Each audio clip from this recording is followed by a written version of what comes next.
Welcome back to PNC Park. And, of course, as you know, on Saturdays during the pregame, we normally focus in on Pirate minor league players in the organization. But a special man is with us. He's visiting in town this weekend, promoting the book he wrote with Steve Blass, A Pirate for Life, and it's Erik Sherman. Just a fascinating story. Not only is the book fascinating, but Erik's story is fascinating. To get along working with Steve, it's early on in the process, but tell us, now that the book is out, what's the reaction been, Erik?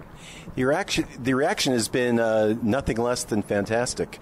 Amazon reports via their bestseller list where various books rank, and Amazon has over 2 million books that they have in stock, and we peaked a couple of weeks ago at number 1,200th.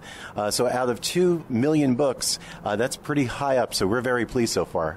The book, Steve Blass, A Pirate for Life, is now out everywhere, and I know this is now, because you and Steve are out everywhere. This is what happens, promoting the book. Steve was, I think, hesitant, Erik, maybe to put this together in words. Somehow you were the one that was able to convince him that it was worthwhile. How did that all work out? Well, that's a great question. There's actually two answers to that. The first is he wasn't so sure if he wanted to delve back into that time in his life when he had the Steve Blass disease.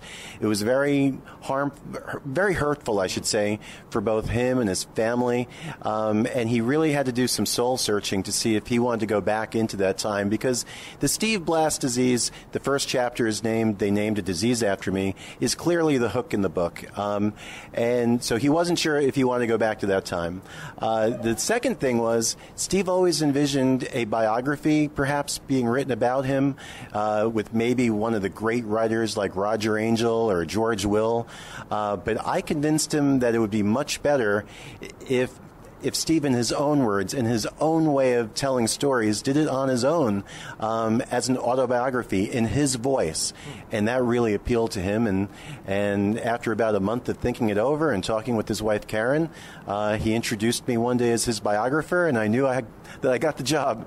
Erik Sherman, our guest, he is the biographer for Steve Blass, A Pirate for Life. It's out everywhere now, and it's going like gangbusters. It's early on, but I think you and I agree this is going to have national significance because of this great story. And you mentioned the disease that is the hook in the book, Erik. Did you discover anything about it? It has been for going on 40 years, something that has interested people through all walks of life. Why did it happen? Do we have an answer? I don't know if we do, but the funny thing that the people are going to realize now for the first time is that Steve feels like he's cured now.